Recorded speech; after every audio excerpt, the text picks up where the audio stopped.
Welcome to Tube Time, presented by New England Tubing Technologies. I'm Tim Finn, a design engineer here at NETT. Hi, I'm Derek Wilkins, Regional Sales Manager here at New England Tubing Technologies.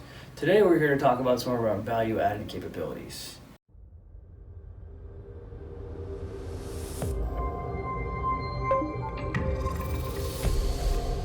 To start, let's talk about multidurometer reflows. We're combining our continuous manufacturing processes along with reflow capabilities to provide multidurometer shafts. We are achieving this by running the liner continuous and along with the braid, running the individual components separately, and then assembling them all for the reflow process. We internally have the capability to run all of these components, which gives us total control, unlike some other companies who are purchasing each component individually and then assembling them afterwards. This is an example of a braid reinforced multidurometer tube with 3 different sections to vary the stiffness throughout the length of the shaft. The black section is made from a PBAC 7233, the blue from 5533, and the final section from 3533. In addition to multidurometer reflows, we can also vary the OD in a similar process. This allows for easier fittings on the end or change in stiffness. In general, thicker plastic equates to a stiffer tube. Less is more flexible.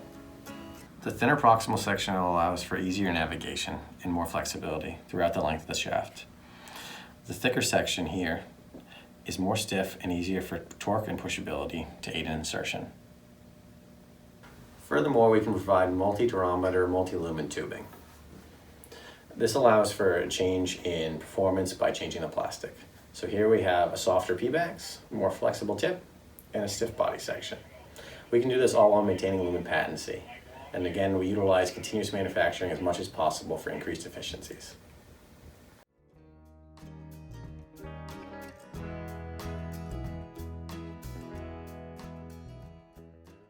Additionally, we have various tipping and thermoforming capabilities.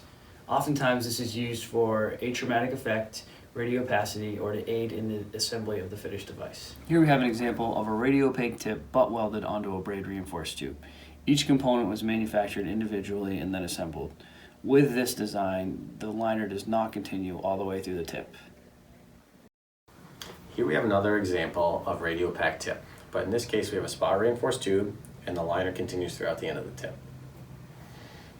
Additionally, we can also create tips by thermoforming.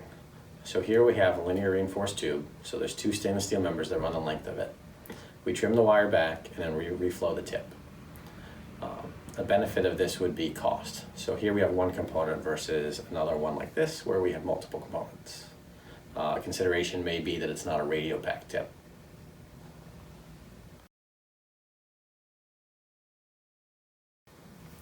Here we have another example of thermoforming capabilities with a tube that is thermally bonded onto a spiral reinforced tube and then flared.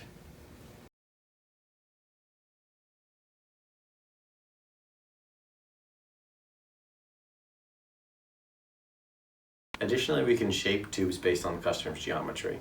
So here we have a pigtail. This is cool because when it's straightened, it returns back to its shape.